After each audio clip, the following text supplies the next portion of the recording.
Assalamualaikum semuanya. Kami dari kelompok 2 akan mempresentasikan hasil kelompok kami yang berjudul Pengendalian terhadap Tindakan Personal dan Budaya.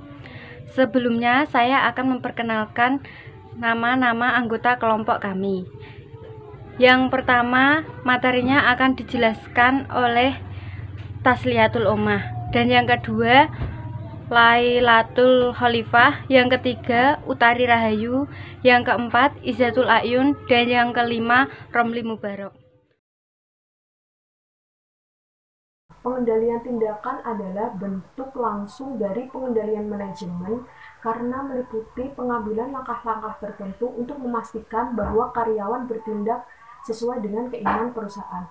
Ada 4 bentuk dasar pengendalian tindakan. Yang pertama adalah pembatasan perilaku.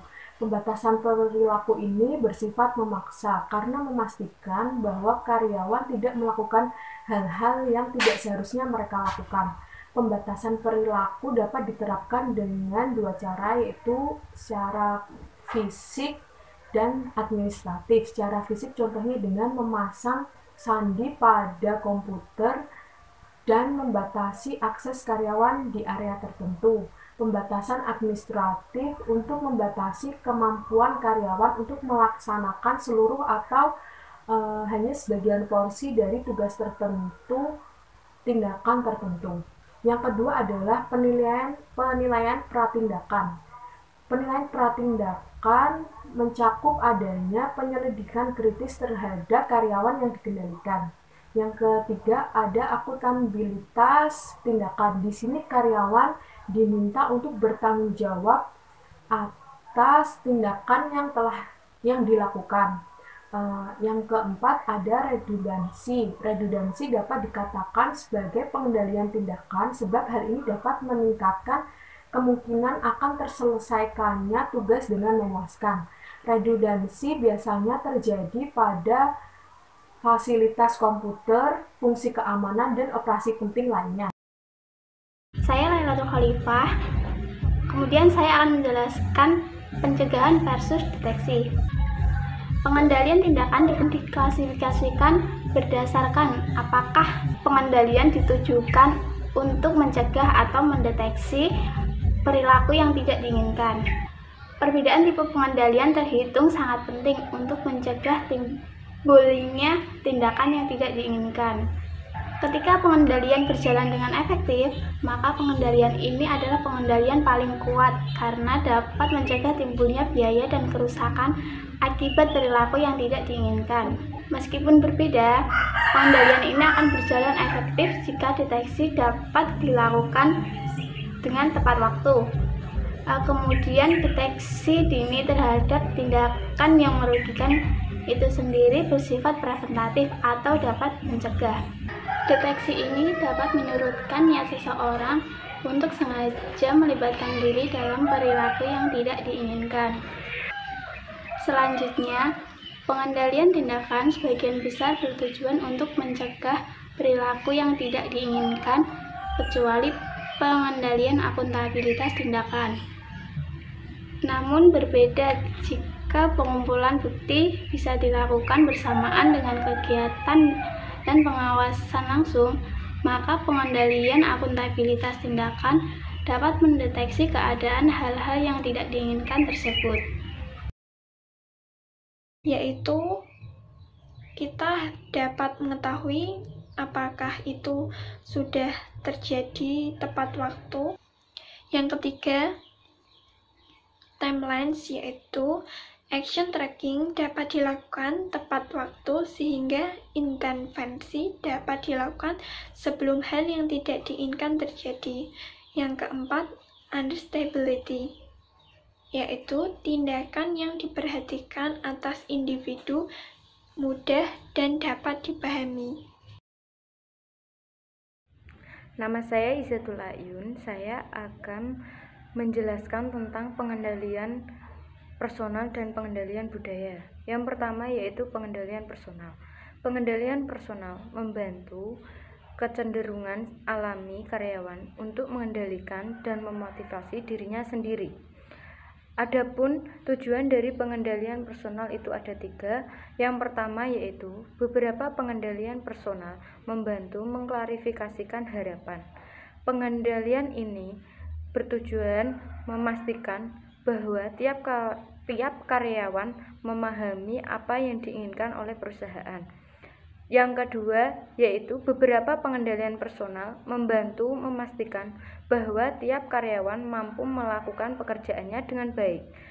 Yang ketiga yaitu beberapa pengendalian personal mampu meningkatkan karyawan akan terlibat dalam self-monitoring.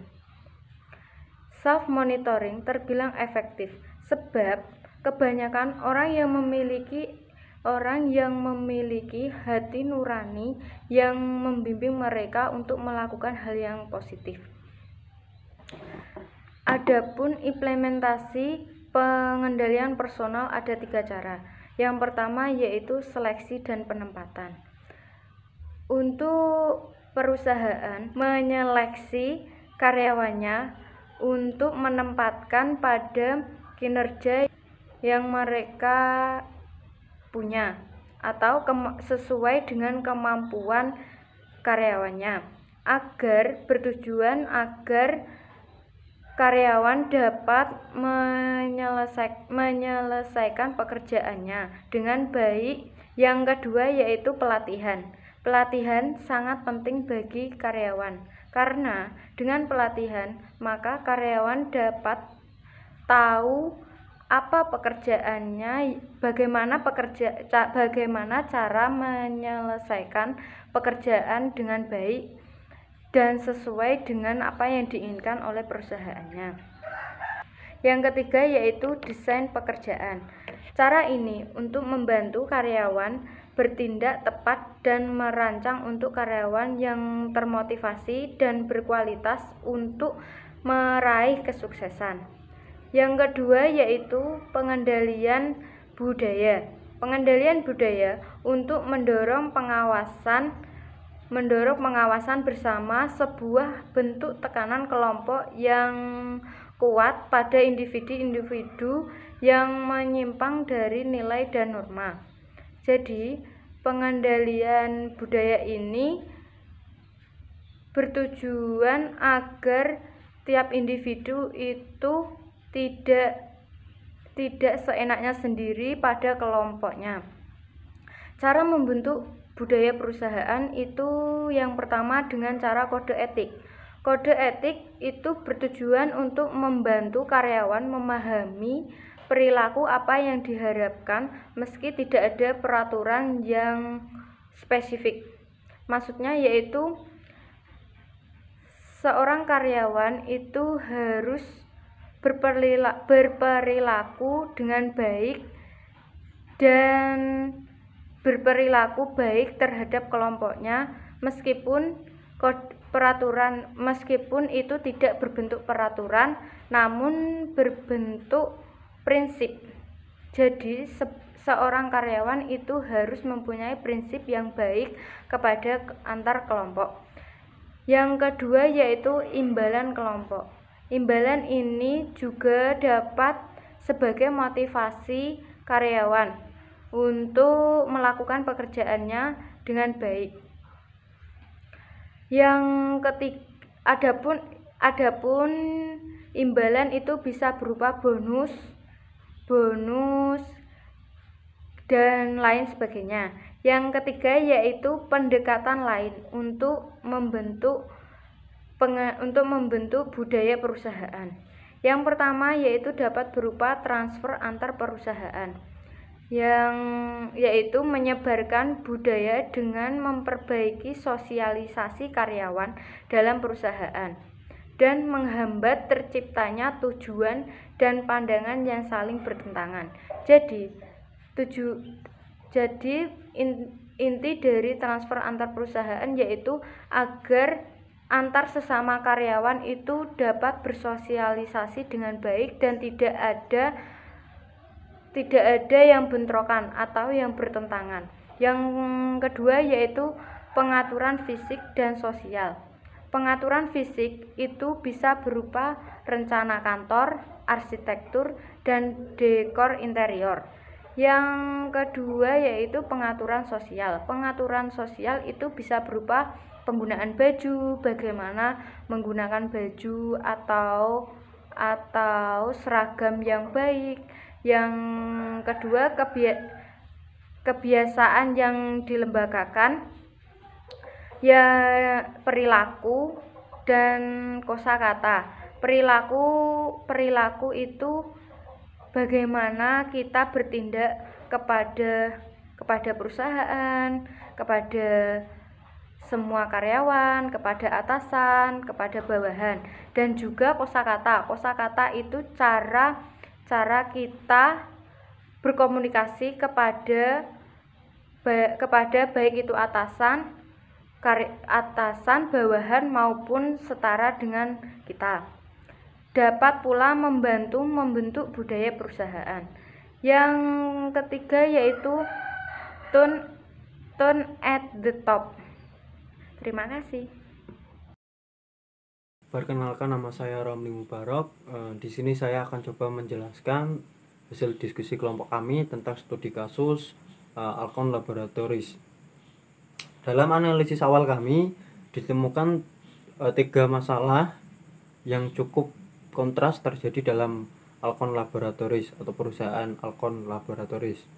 Yang pertama, berapa banyak biaya yang harus dikeluarkan untuk R&D. Dan yang kedua, bagaimana cara mengalokasikan sumber daya di antara berbagai proyek yang ada. Dan yang ketiga, bagaimana cara memastikan agar sumber daya yang ada dalam perusahaan ini bisa berjalan secara efektif. Dari 3 masalah tersebut, ada satu masalah yang cukup penting, di mana ini dikhawatirkan oleh wakil direktur senior dalam perusahaan Alkon Laboratories, yaitu permasalahan yang ketiga terkait memastikan sumber daya yang ada dalam perusahaan itu bisa berjalan secara efektif. Kenapa itu dikhawatirkan? Karena perusahaan Alkon Laboratories ini tentunya ingin maju secara pesat dan kinerjanya bisa bagus atau efektif. Nah, cuma mereka masih kebingungan untuk bagaimana memastikan agar karyawannya ini bisa bekerja atau berjob sesuai dengan apa yang ditugaskan, dan itu bisa berjalan secara efektif. Dan jika perusahaan tidak mengukur produktivitas atau efektivitas dari perusahaan, maka ini akan mempersulit laju perusahaan atau perkembangan perusahaan, dan juga akan menghambat dari kinerja sistem manajerial yang ada dalam perusahaan Alkon Laboratories.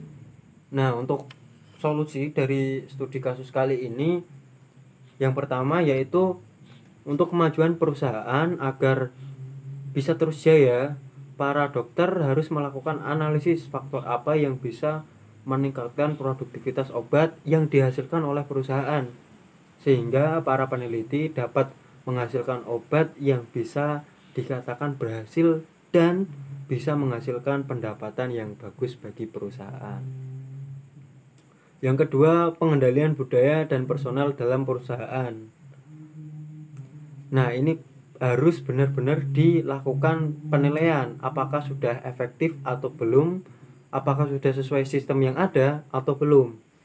Pengendalian budaya yang dilakukan perusahaan Alkon Laboratories ini menginginkan perusahaan bisa maju dengan pesat dan memanfaatkan sumber daya yang ada secara maksimal, sehingga pengendalian personal ada para peneliti di perusahaan Alkon Laboratories untuk lebih berhati-hati memperhatikan atau memperlakukan para karyawannya agar para karyawan ini bisa menuangkan idenya dengan maksimal untuk pengembangan obat atau produksi mereka, sehingga dalam perusahaan Alkon Laboratories ini bisa lebih maju dan tentunya sistem yang ada di dalamnya bisa berjalan sesuai dengan harapan yang diterapkan oleh manajer. Sekian presentasi dari kelompok kami. Apabila ada yang kurang paham atau kurang dari materi kami yang kami sampaikan, bisa ditanyakan, dan kami mohon maaf apabila ada kata-kata atau cara kami menyampaikan materinya kurang baik, kami mohon maaf yang sebesar-besarnya. Wallahul muwaffiq ila aqwamit thoriq. Wassalamualaikum warahmatullahi wabarakatuh.